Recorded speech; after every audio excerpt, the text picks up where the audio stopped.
ఈనాటి ప్రజాపాలన ప్రజా విజయోత్సవాల కార్యక్రమానికి ఇచ్చేసినటువంటి మన గౌరవ ముఖ్యమంత్రి వర్యులు పెద్దలు శ్రీ రేవంత్ రెడ్డి గారు, వేదికపై ఉన్నటువంటి ఇతర పెద్దలు గౌరవ శాసనసభ్యులు పాయల్ శంకర్ గారు, అట్లాగే సహచర మంత్రివర్యులు వివేక్ వెంకటస్వామి గారు, అట్లాగే ఎంపీ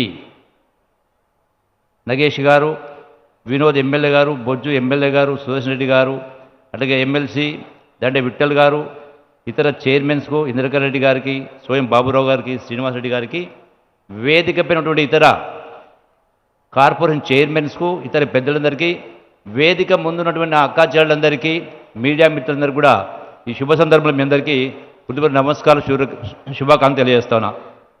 ఈనాడు గౌరవ ముఖ్యమంత్రి రేవంత్ రెడ్డి గారు గడచిన 2 సంవత్సరాల కాలంలో ఏదైతే మాట చెప్పడం జరిగిందో, కాంగ్రెస్ ప్రభుత్వం, ఇందిరమ్మ ప్రభుత్వం పేదల పక్షపాతి, ఈనాడు ప్రతి అంశం పట్ల పేదల కష్టాలు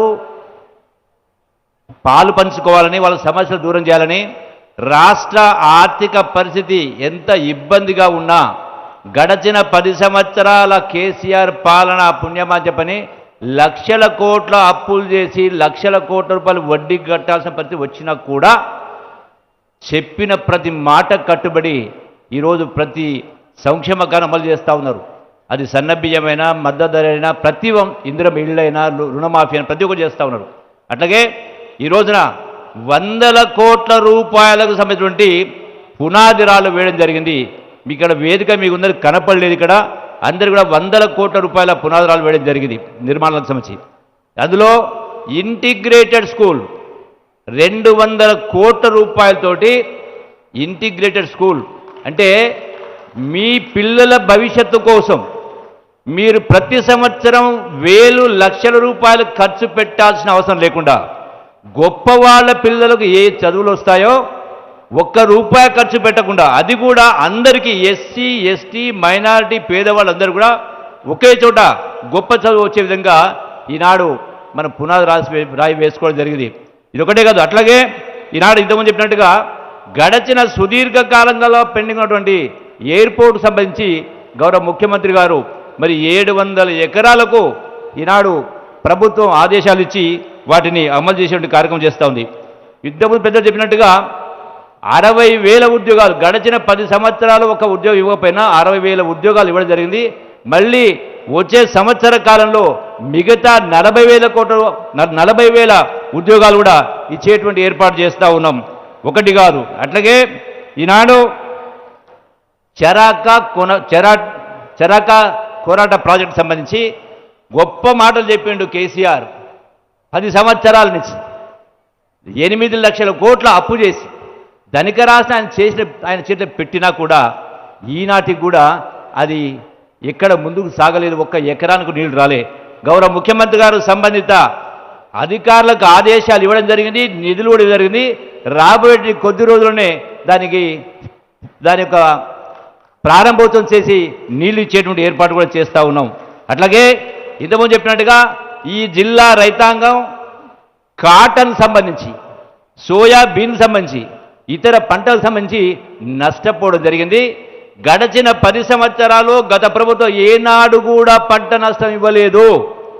మన గౌరవ ముఖ్యమంత్రి గారు అధికార పగ్గాలు చేపట్టిన తర్వాత పోయిన సంవత్సరం కూడా రైతుల పంటలు నష్టపోతే వాళ్లకు ఎకరానికి 10,000 రూపాయలు చొప్పున పంట నష్టం ఇవ్వడం జరిగింది. ఇప్పుడు కూడా ఈ సంవత్సరం అన్ని రకాల పంటలకు రైతులకు ఎంత నష్టం జరిగిందో వాళ్ళకు ప్రతి ఎకరానికి కూడా 10,000 రూపాయల చొప్పున ఇప్పటికే అధికారులు ప్రతి సర్వే నెంబర్ తిరిగి ప్రభుత్వానికి నివేదిక ఇవ్వడం జరిగింది. రాబోయే కొద్ది కాలంలో వాళ్ళందరికీ కూడా ఆ నష్టపరిహారం కూడా ఇచ్చేటువంటి ఏర్పాటు చేయడం జరుగుతుంది. అట్లాగే మన ఈ ప్రభుత్వం వచ్చిన తర్వాత ఏవైతే రేషన్ కార్డ్స్ కావచ్చు, అట్లాగే ఇందిరమ్మ ఇళ్లకు సంబంధించి కావచ్చు, గ్యాస్ సిలిండర్ సంబంధించి కావచ్చు, కరెంటు సంబంధించి కావచ్చు, అది దరఖాస్తు పెట్టిన సందర్భంలో రేషన్ కార్డు నంబర్ తప్పువాడో, పేరు తప్పువాడో, కొన్ని కారణాల వల్ల వాళ్ళ కొంత లబ్ధి జరగలేదు. చాలామందికి వచ్చినాయి. ఇంకా మిగిలిపోయిన వాళ్ళు కూడా ఖచ్చితంగా ముఖ్యమంత్రి గారి ఆలోచన ఉందో పేదవాళ్లకు ప్రతి అంశం పట్ల న్యాయం జరగాలి, ప్రజాపాలన జరగాలి.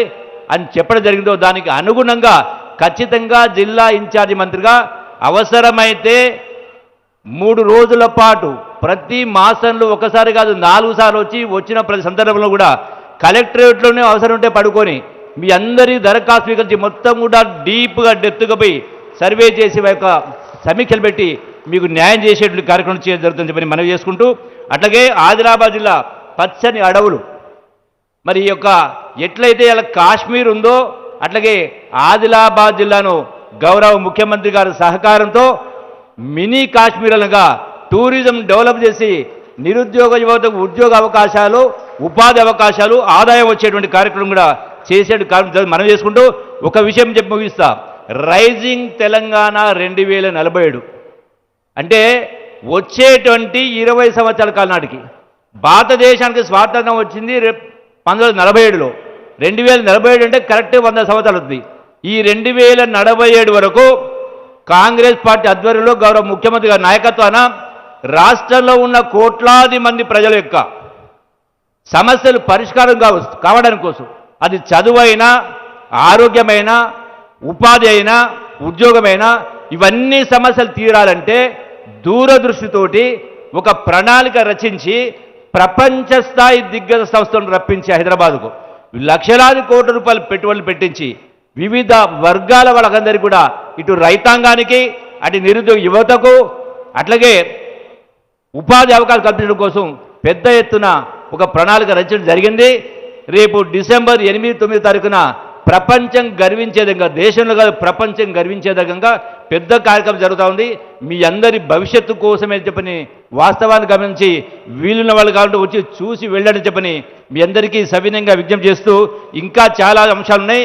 మళ్ళీ జిల్లాకు వచ్చినప్పుడు రెగ్యులర్గా వచ్చి మీతో కలుసుకొని మీ యొక్క కష్టసుఖాలు పాల్గొని మీ సమస్యల పరిష్కారానికి తప్పకుండా కృషి చేస్తామని మనవి చేసుకుంటూ సెలవు తీసుకుంటున్నాను. జై హింద్, జై తెలంగాణ, జై భారత్.